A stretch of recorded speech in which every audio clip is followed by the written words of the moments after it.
Is the governor also in trouble? I don't know. He is the only one who can tell you that. I don't know. But you blocked him from joining your party.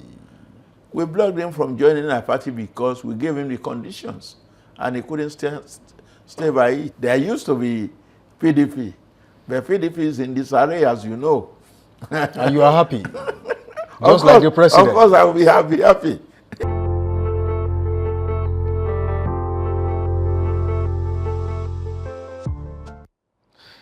Good evening and welcome to the Poliscope, your trusted window into power, policy, and the politics that shape our everyday reality. It's a brand new year, 2026, and tonight, the Poliscope returns with a bang, sharper, bolder, and more committed than ever to interrogating the forces shaping Nigeria's democracy. As political realignments gather momentum across the country, one question dominates the national conversation. Is Nigeria witnessing healthy political growth or the rise of political predation?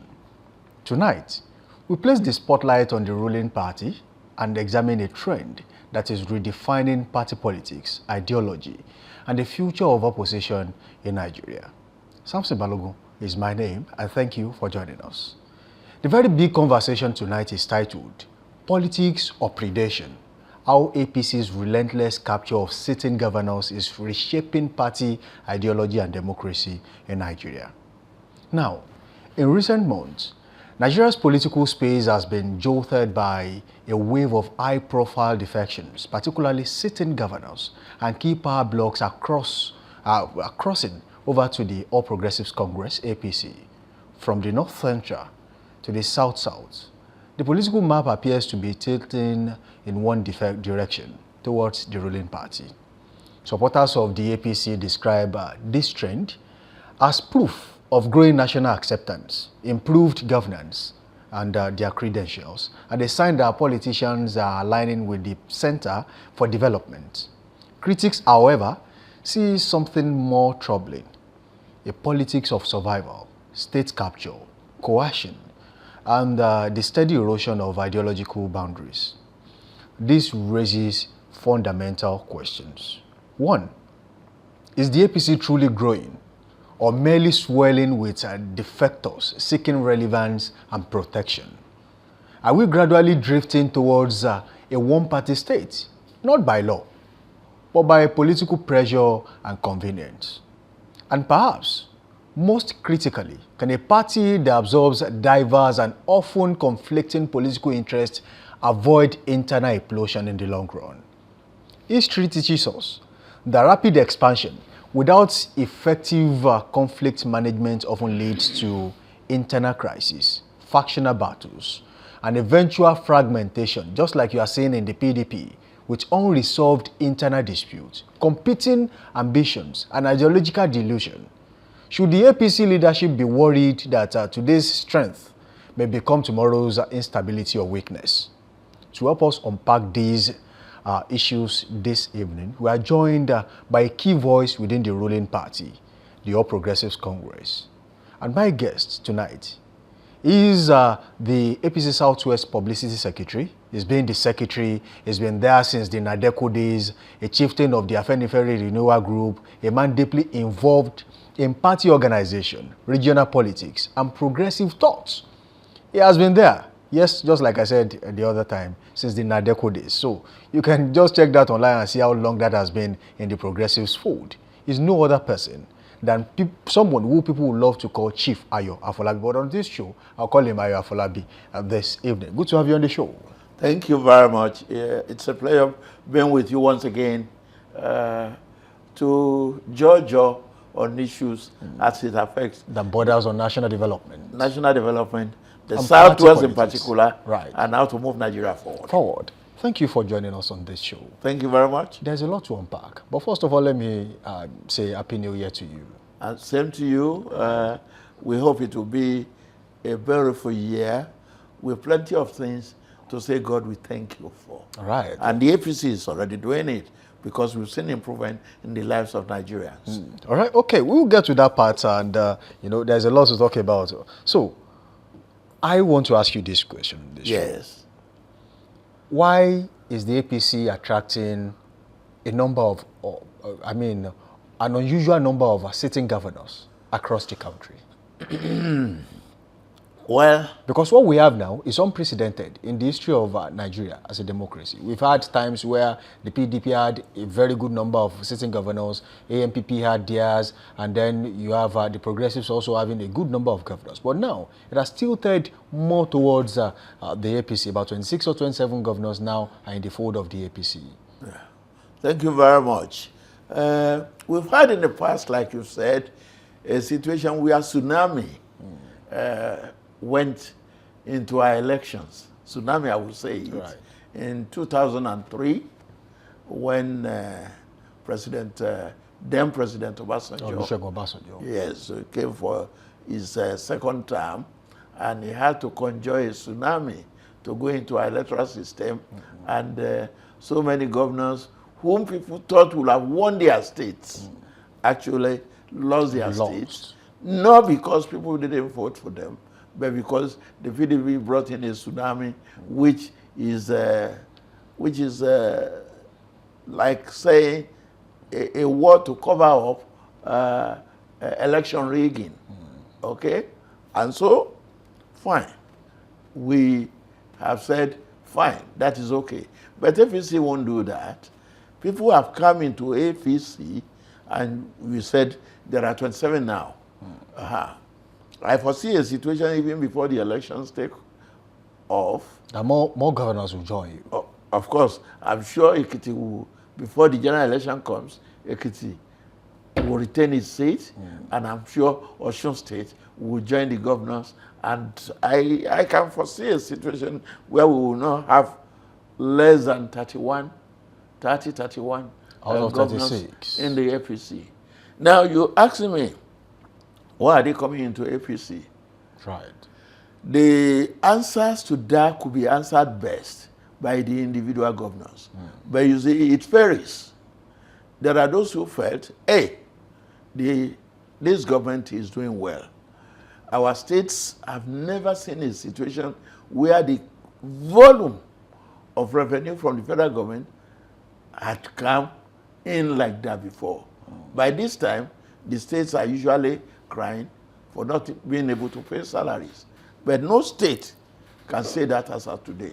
And it was due to the economic management of the resources of the nation by the federal government, headed by the president, Asiwaju Bola Ahmed Tinubu. The move into your party, is it about what you would call the interpretation you currently give to it? Is it about ideological alignment, or is it just politics of convenience? Some will be ideological realignment. Some others will see it differently. It depends. Some people will come and say, hey, if APC is doing so well in terms of performance, in terms of economy, in terms of security, in terms of agriculture, health, education, hey, they are likely going to control quite a large number of states. And more so, they could feel threatened in their own states. With a view to looking at the possibility, we better join them so that we can also be part of that good luck. Some say they are joining you for proximity to federal might. Is that true? Proximity to federal might. How does it become proximity? Now, presently, Asiwaju is running the federal government, and he has not discriminated against any of the states. But because when elections come, shove will come to shove. And when that happens, you either belong to where it is right, where things are being done right, or you are found elsewhere. And so that could attract people. I don't want to be seen in the circle of failures. I want to be seen in the circle of people who can perform. You see, that could be an attraction. Another thing could be, hey, if I stay where I am, I might likely not be able to get the ticket of my party. I think I can try my luck elsewhere. It depends on the individual. But when you look at it, why is it into APC? Why it is into APC is because of the performance of APC in terms of delivery of the agenda of APC to Nigerians. I'm still coming to the performance of the APC across the country. But Okay, then, okay. let me briefly ask you this question. Yes. Is the APC growing organically, or they are just swelling in terms of numbers with people whose ideology and loyalty to the party might be conditional? Well, it could be both. That's the reality. But you will see that the ideology brings in the Nigerian political setup as at today does not have defined ideological setting. That's the truth. Is that a default? Is this a defect in our politics? It's a defect in our politics, but then the times call for it. Okay? Because we are just building. We are trying to come out of the doldrums. And we are still very young when it comes to politics. Compared to advanced countries and civilized world, we are still very young in Nigeria. But then, if that were so, everybody will want to go to where the success will be guaranteed. Nobody wants to be seen as a failure. And so, a number of them will want to be associated with success. And if that were so, they will move. Some others will see it from the point of view that even if I join them now, I cannot make it. I better stay where I am to be able to see if I can give them a running for their funds. And so, he stays where he is and comes to fight it as an opposition. Some will stay there. But others will see it as whether I'll be taken or I will not be taken, I want to be associated with people who are making a success of the whole exercise. And APC is making a success of the whole exercise as at today. You are a leader in the APC. Very well. Across the Southwest. Yes. At national level. Yes, sir. Do you fear, or does your party fear internal implosion before the 2027 general election? We have never dreamt about that. We've never dreamt about it. You will know, when under late President Muhammad Buhari was there, we had a situation where there was it was a little bit shaky at a point. A little bit shaky, and some people had to move out. And those people moved out. And because of what had been put in place by the party was able to withstand that tremor. Okay? And now the tremor is gone. And we are now taking people in. And because the party is so organized in a way that it can solve its own internal problems, it does not fear people moving out, in or out. Yes, you will have people who might want to move out, but it will not have effect on the structure of the party, because internal conflict resolution have been taken into consideration every step of the way within the APC. Should Nigerians be worried about what you would call gradual disintegration of the opposition in Nigeria, which in turn could weaken the democratic setup in the country? I don't think there is any need to worry about that, because some people will go, some people will come. You say Nigerians do not have to worry. But yes, you are claiming that before 2027 election, you might have about 31 sitting governors in your party. If I will allow you to reflect, when President Obasanjo was there, how many states did he have? And nobody is making reference to that. And because of that, the opposition, they didn't die. What happened was, AD was how many? About 5 states. 5 states. Then from 5 states, it went down to only one state. And from that one state, we could now say we have how many states? 27. Let's reflect a little bit. How your party metamorphosed from AD, Alliance for Democracy, yes, to AC, ACN, Action Congress of Nigeria. Yes. At the point, before it became APC, we have had about 4 to 5 different shifts in ideology, and I mean in terms of how you restructured your party until now that we have the APC. It's a learning curve. The CPC also joined you at a point. It's a learning curve. It's a learning course. Along the way, we were able to say that, hey, we left this behind. Why don't you do it this way? Supposing we adjust this. And that was the process that took us from AD. Oh, we looked at some people. They would not be able to go with us on this journey. And so they dropped. We didn't drop them. Okay. They dropped. They will not be able to go with us along this journey. And so we moved ahead. And those who felt, oh, I'm not going to be with this set of people, dropped. And then we looked at some other people. Oh, they are like us. Why don't we start talking to each other? And we started talking. And so, along the line, CPC came in. Along the line, some PDP too came in. Along the line, some other political parties outside our normal area of progressivity. Some conservatives joined. Like we had in the East, which was then essentially Abga. We got Imo to come with us.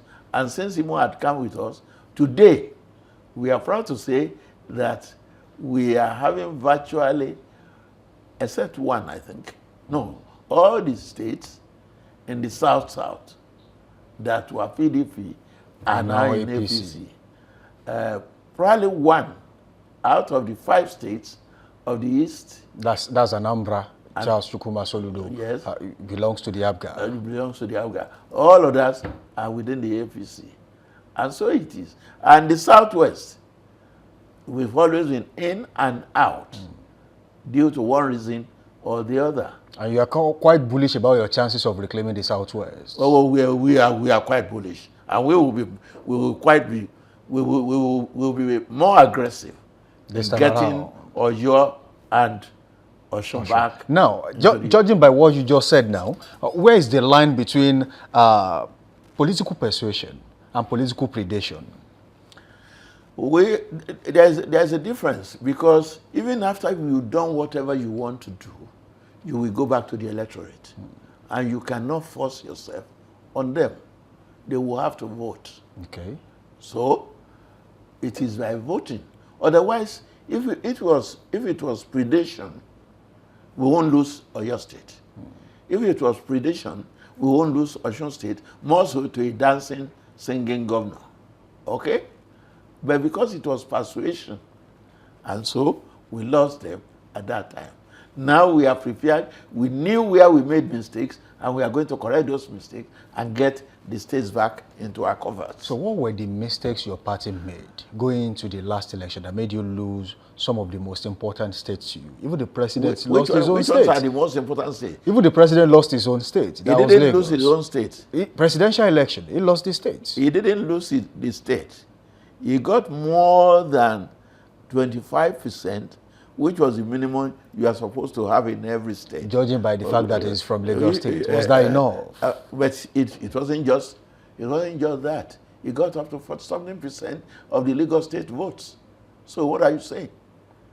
Yes, because you couldn't predict. And when you look at the population of the younger ones and the Igbo elites who wanted an Igbo man in Lagos, and you look at the population of Lagos State, then you will understand what has happened.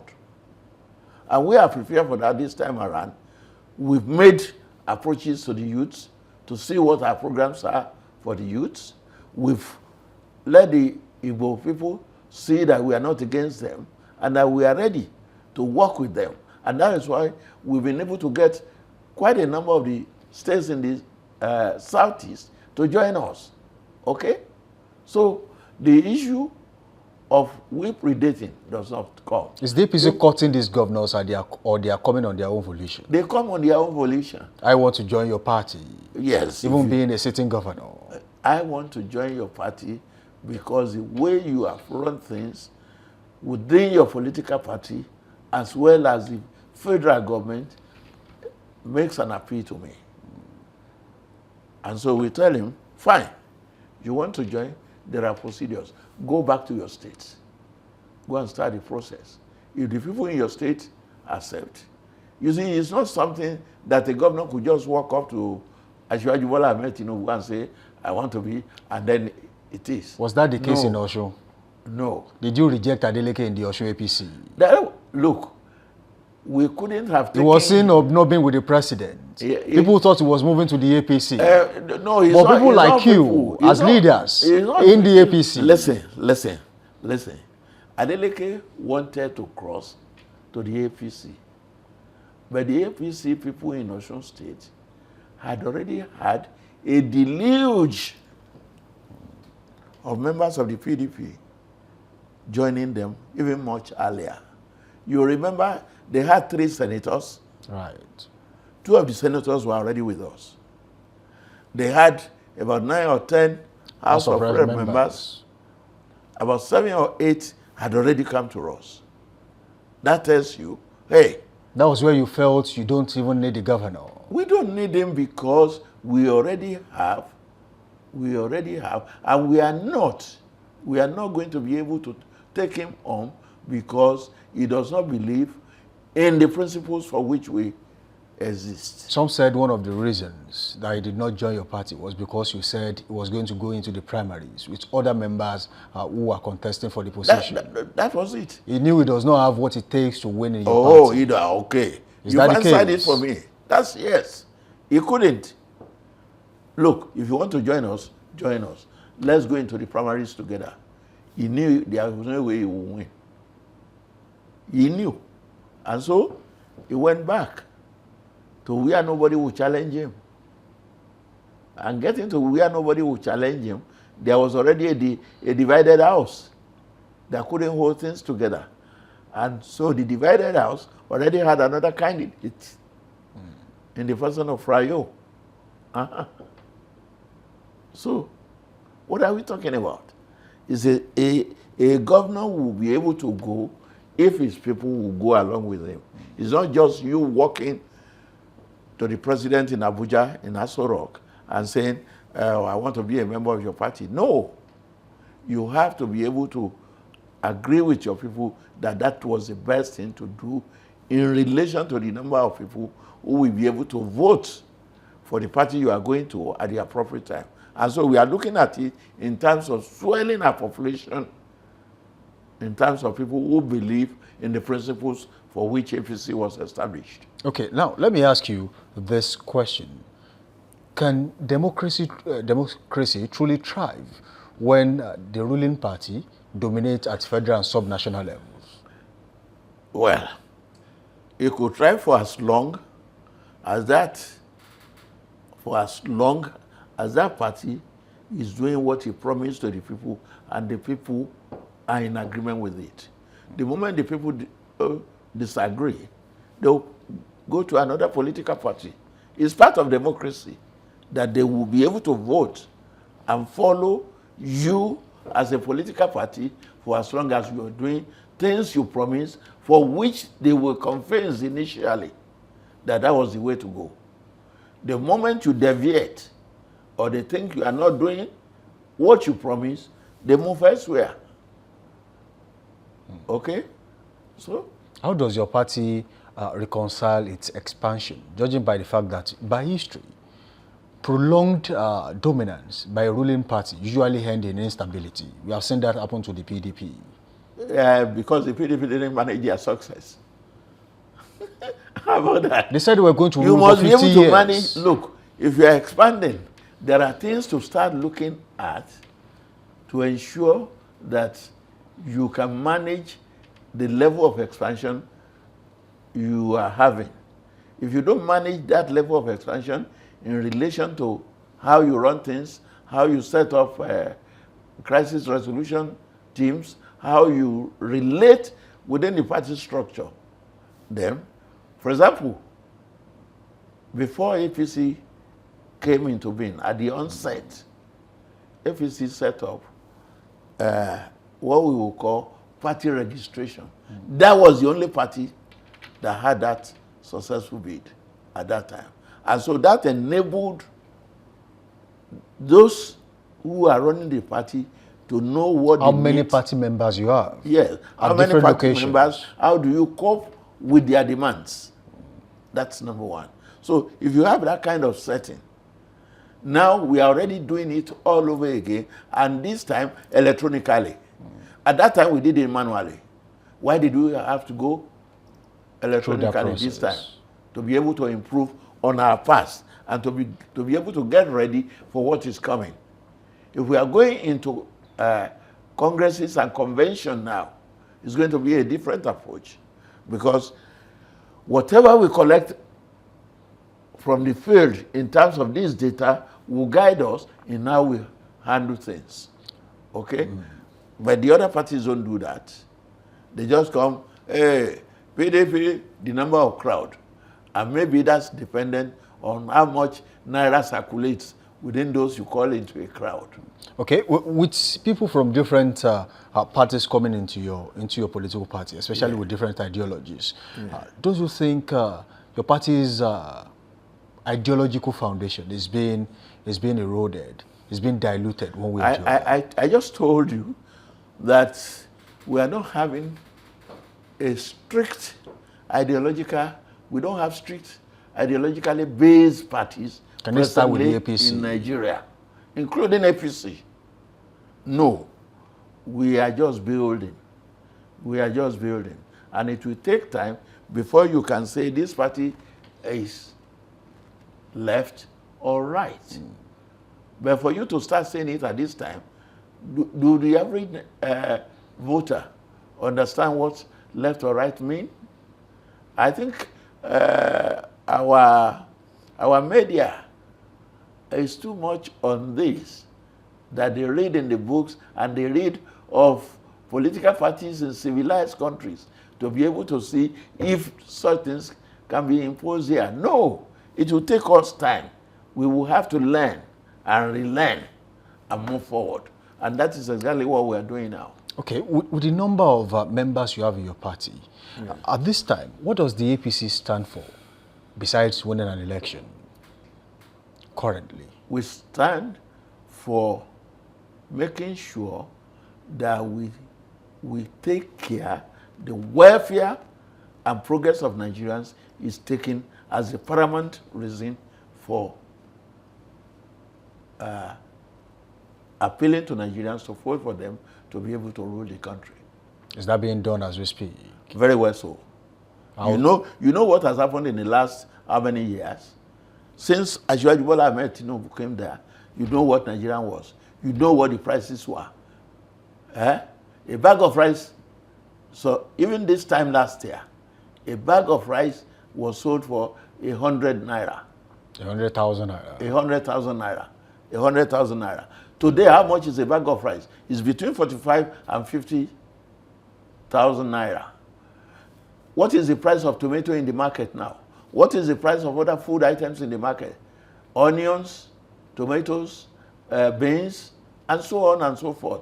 What is the price of most agricultural products that we have to go for in our daily life? What was the price of petrol a year ago? And how did this come about? The price of petrol was above 1,000 naira per liter. It has come down today because Bola Ahmed Tinubu was able to see that introducing our line Dangote to buy crude in naira has been able to give the country the chance to be able to lower the price. And that is what we are enjoying today. And it will most likely go down more with the rate at which things are going. The economy has improved tremendously, and you won't argue that with me. Some would argue that the president can actually do better, judging by what he said before the election. Before the election, what did he mean when he took over government? But he made promises. And people would expect him to make the magic happen. But has he not been living up to the promises? If he hadn't been living up to the promises, we won't be where we are today. Nigeria will possibly be worse than Venezuela. Okay? He has lived up to the promises. Argue with me. Agriculture has improved because that could be seen in the price at which you buy things from the markets. Education has improved because even at the tertiary level, he has been able to introduce loans to students. But who are unable to pay their fees. We have had and it went to that level, where those students can even have monthly subsistence allowance to remain in school. And you are talking of ASU. Since when did the ASU problem start? How many times have we had strikes before Tinubu came there? How many times has it occurred now? We knew in this country when ASU was on strike for 6 months. It hasn't really occurred here. And the moment it rears its head, people move in to be able to let them see reason. In fact, the moment they threaten, people move in to say, hey, what is it? What do you want? And then they look at it, and once it's justified, there's a middle of the road that the two organizations can agree on. And that is exactly what is happening. And on security, it went bad seriously last year, because even some Nigerians were conniving with some of these terrorists and bandits. But because just before Christmas, Tinubu had collaborated with the United States government, and the issue of the terrorists are being addressed properly now. We even have a Minister of Defense who is now doing what he should do to make sure Nigerians can sleep with their eyes closed. What else do you want? You want to, he's not a magician, don't forget. The man is not a magician.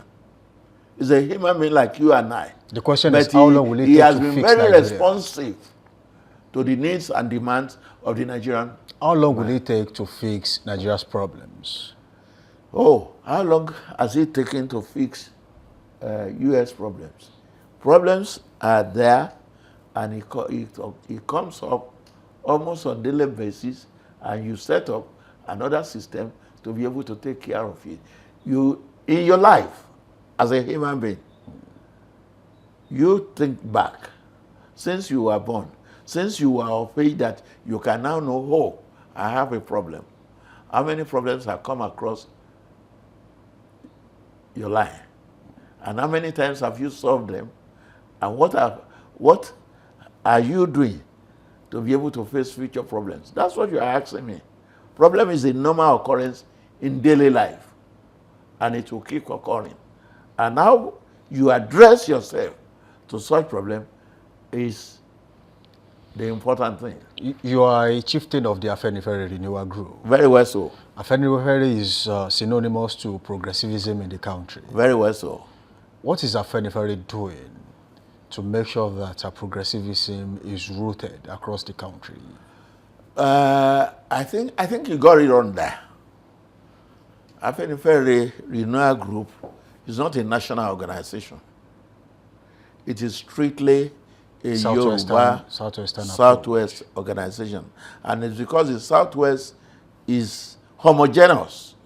It's not heterogeneous. That's why it's possible to say, oh, Afenifere Southwest Nigeria.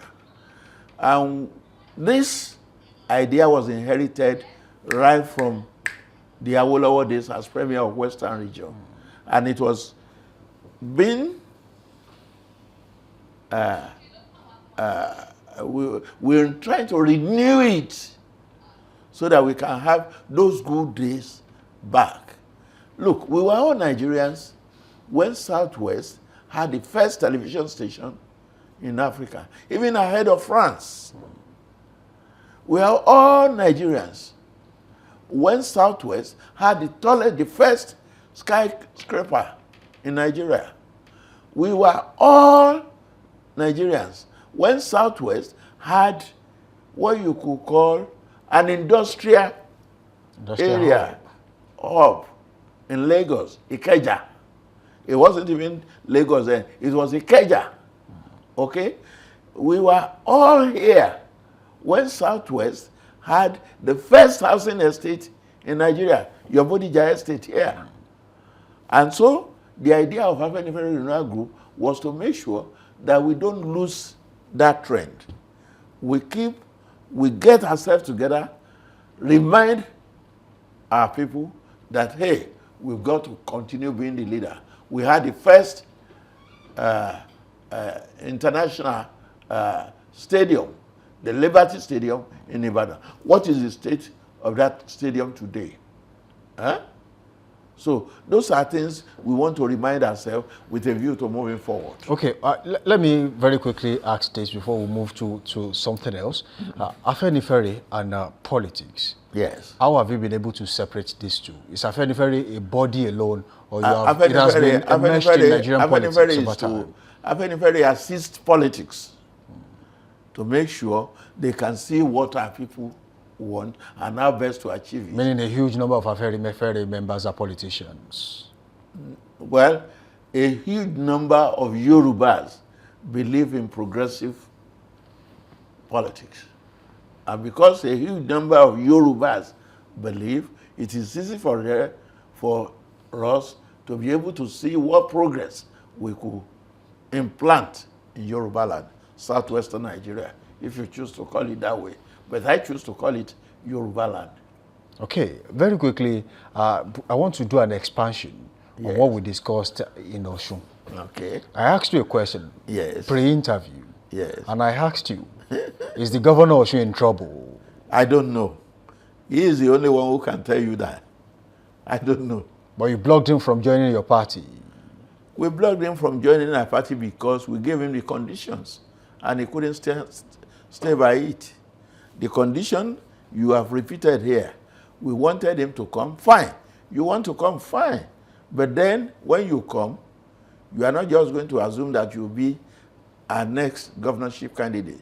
You have to go through the primaries with our other aspirants. And he couldn't stick that because he knew within him that he would not be able to win. So what is the state of Osun politics as we speak, as of this evening? The state of Osun politics today is that APC is dominant, though not in government.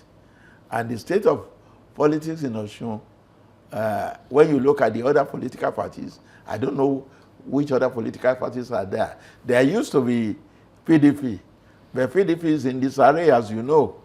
And you are happy? Just like the president. Of course, I will be happy. You said he's happy when the opposition is in disarray. Yes. And you are in the same shoe. You are of the same very school well of thought. So, very well so. What are you talking? So the PDP is in disarray. So there is nothing to, I cannot see them struggling to get the ticket of the governance of Osun State with us. They won't struggle with us because they are not there. Okay? And then there is a new political party that has been brought in by the dancing governor. The what's the name? Accord. Remind me. Accord. Who knows Accord in Osun? So then there are other. How about ADC? ADC. Oh. Well, I think we better leave all that to when the elections come, and then you will see the result. You are so ADC, sure of your chances. Very well so. Very well so. We will win hands down in all the local governments in Osun State. Okay, moving on. Does the influx of defectors improve governance? It depends in any capacity. It depends on the organization put in place by the party stalwarts who are in charge of deciding on policies and how things should be done within the party. Influx does not do it, but there has to be some people. Some will be on the intellectual end, some will be on organizational end, some will be on branding, so many areas to work on. So it depends on how these people can come together, mold everybody into one to be able to move forward. Recently, the governor of Oyo State, Engineer Seyi Makinde, had a media chat that shook your party. How afraid are you?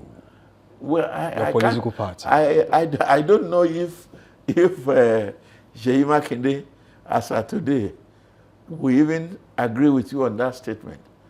There is nothing he has done that shook our party.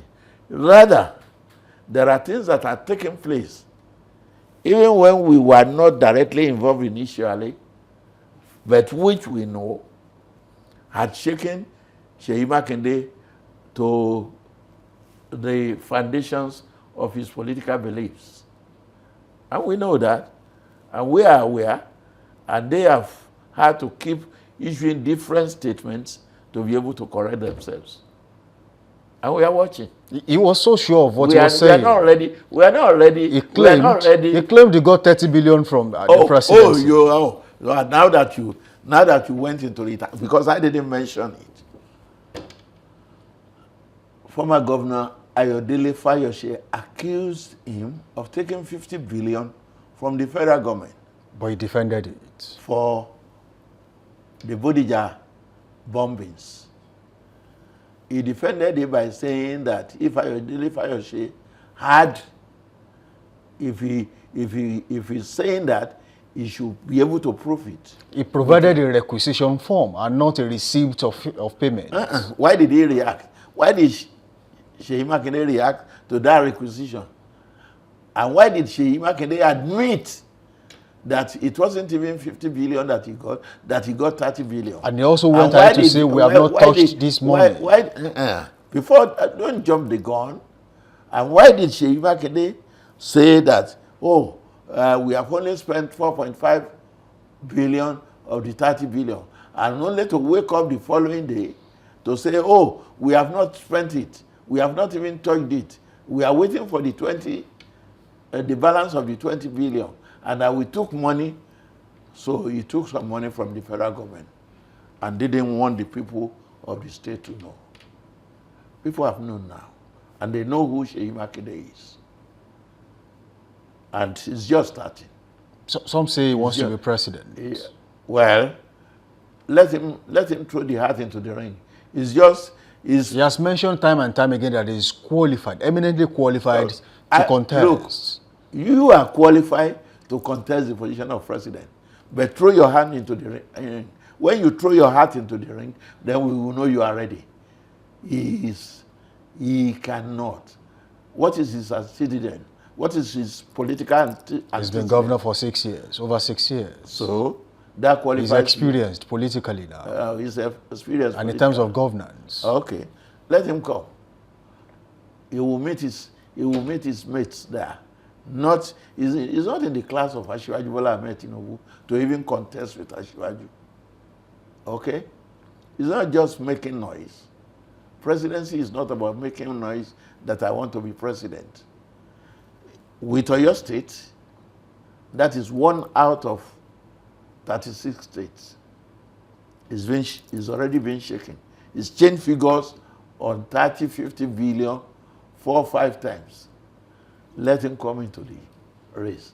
We will welcome him. Are you saying you've got more information on Governor Seyi Makinde's administration? I won't say that. I won't say.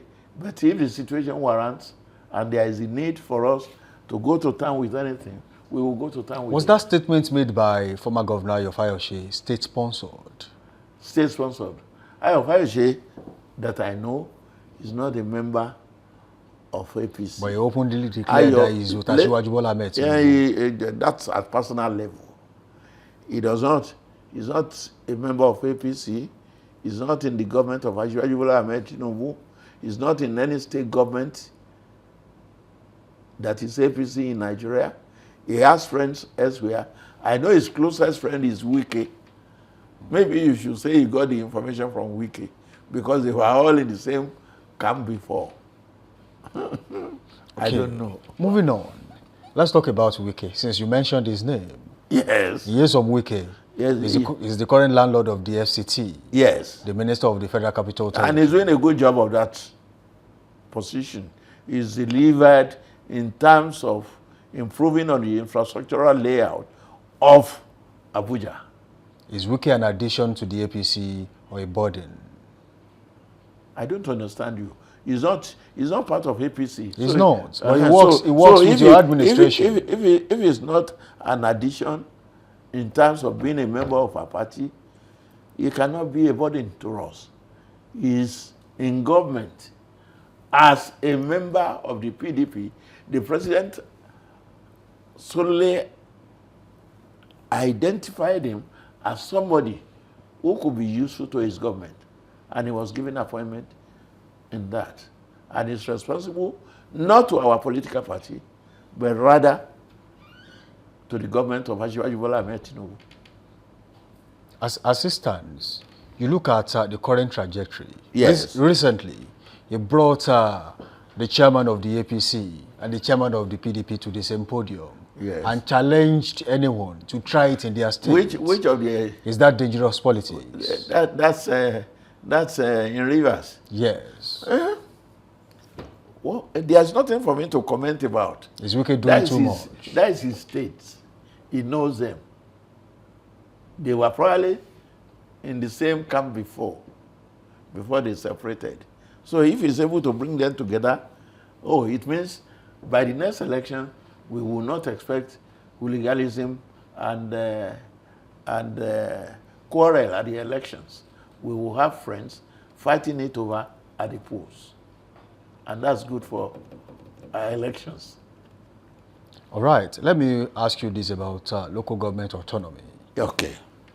There was a judgment secured by the presidency to make sure that local governments are autonomous across the country. Yes. And recently, it was clear that the newly returned APC chairman in Osun State, some say they now have access to the fund. At the point these funds were withheld, how much of an impact did that have on the Osun State people? One, you don't jump to the conclusion. What happened was the chairman and the councillors went through an election. They were to spend 36 months. 3 years. 3 years. They got there, and within a month or two, when Adeleke got there, he used an executive order to sack them. And there was the case where the federal government won about local government autonomy. Apart from that, there was the issue of saying you cannot, the Constitution is clear on that you cannot sack democratically elected local government chairmen and councillors. You see, so APC in Osun State went to court, lost at the lower court, went to the appeal court, and won at the appeal court. And when it won at the appeal court, instead of PDP going to the next level of judgment, that is the Supreme Court, they refused to. They want to sit like that and say, they even made overtures to say, okay, we will pay you off. Off. Who takes a thing like that? And so the APC people were reinstated back into the local governments. After they were reinstated, then the PDP started their game. Going to this court today, going to that court today, going to another court tomorrow, raising one excuse. Now they are at their dead end.